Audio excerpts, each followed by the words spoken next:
Hi people, it's me Anja. Welcome back to my channel and welcome to a new recent released video. So the first book on this list is called 365 Days to Alaska. This book is a middle-grade contemporary story and it follows a young girl who adjusts to suburban life after moving there from off-the-grid Alaska. I really enjoy this book. I ended up giving it 3.5 stars because I really enjoyed the fish out of water trope, because that trope is probably one of my favorites next to found family. I really enjoyed the main character being like a misunderstood outsider, because I can kind of relate to that. You know what I mean? And the plot and the storyline felt very intriguing. You know what I mean? I found myself looking forward to seeing what would happen next. You know what I mean? I don't know if that makes any sense, but basically I really enjoyed this book and I thought that it was going to be different. You know, even though I thought that it was going to be set in Alaska, I didn't quite check the synopsis before opening up this book, but alas, I still really enjoyed it. So with that, I gave it 3.5 stars. So yeah. The next book on this list is called Last Night at the Telegraph Club.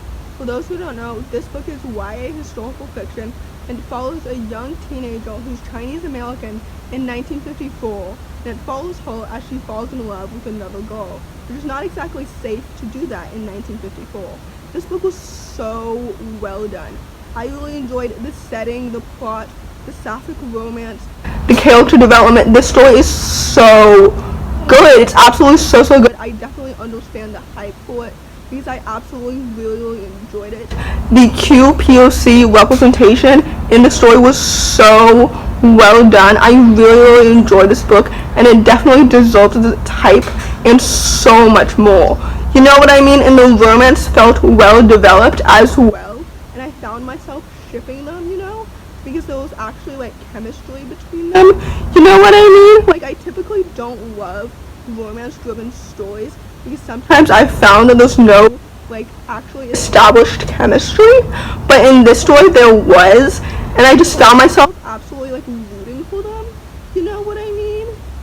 I don't know if that makes any sense, but basically I really enjoyed the story because I really enjoyed the setting, especially the historical fiction setting. You know what I mean? Basically this story has encouraged me to read more queer historical fiction because I don't think I've read very much. But anyway, this story is so well done. I don't know if my review actually makes any sense because I feel like I'm kind of all over the place and not really super concise, but basically I really enjoy the story. I definitely understand the hype.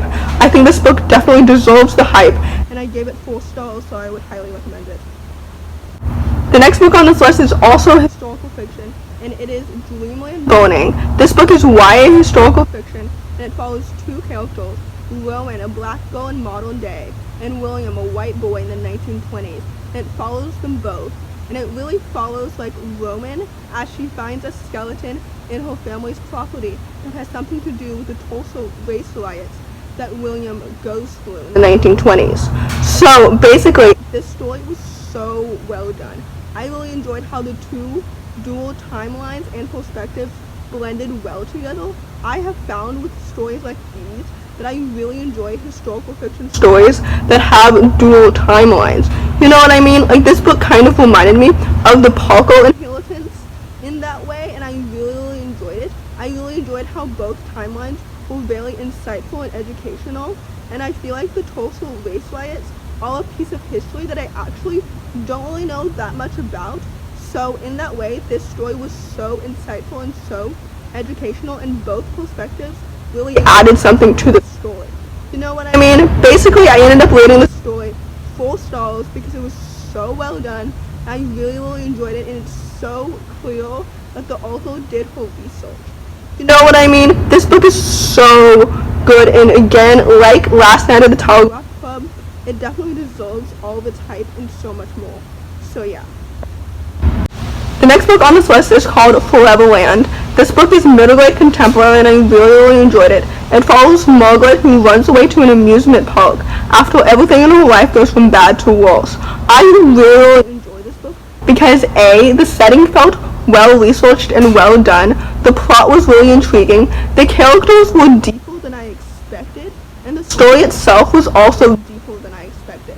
I don't know why I was expecting this book to be more like lighthearted than it actually was. I don't know. Basically, this story had more substance than I was expecting, and I felt so sympathetic for the characters and what they were going through. You know, as we find out why Margaret ran away to be musical, why she chose this location to run away to, and her explaining her family life just felt so realistic. You know what I mean? I definitely understand her motives and everything. You know what I mean? This book was so good, and I really enjoyed it. And it's also so underrated, and it's just so good because it has so much substance. It has a great setting, a great plot, great characters. It was just so good. You know what I mean? So basically, with that, I gave it 4 stars, and I would highly recommend it. The next book on this list is called The Fog Diver. This book is middle-grade fantasy, and I really enjoyed it. I ended up giving it 4 stars. It follows Chess, who has a secret that he's kept his entire life, that the ruthless leader of the country could exploit for his own gain. This story is so well done. I really enjoyed the world building, the action-packed, fast-paced plot, the group dynamic among Chess and his friends felt so nice and comforting. You know what I mean? Like I said before, found family is one of my favorite tropes.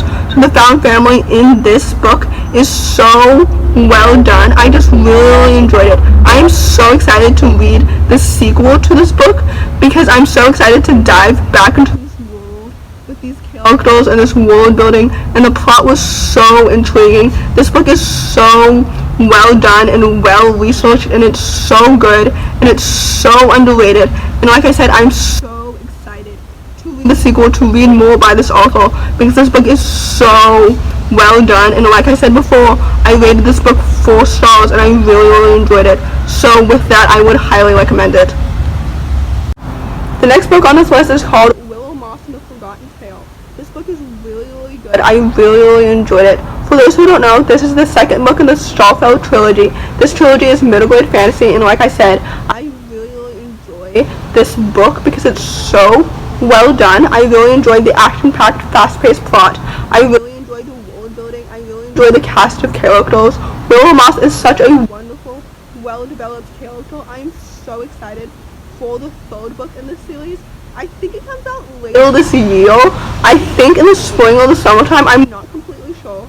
But anyway, I'm so excited for it because this book was such a solid sequel. You know what I mean? I read the 1st book in this trilogy last month, so I'm just so excited to continue this series because this story has such great world building and character development and plot, and it's just so good, and it's honestly so underhyped. And for what? It's absolutely so good. And with that, I highly recommend it because I rated this book 4 stars, which is the same rating that I gave the 1st book. So essentially, I enjoyed this book just as much as I did for the 1st one. So with that, like I said, I highly recommend it, and I'm so excited for the 3rd book in this series. So yeah. So in conclusion, the book that I enjoyed the least on this list was 365 Days to Alaska, since by default, that's the only one that I gave 3 stars. Out of all the other books on this list, since I gave them all 4 stars, the ones that I enjoyed the most were definitely The Fog Diver and Last Night at the Telegraph Club. So yeah, there's that. If you enjoyed this video, please don't hesitate to give it a big thumbs up. Comment down below why you enjoyed it. Thanks for watching. Subscribe to my channel if you're new, and I'll see you in my next video. Bye!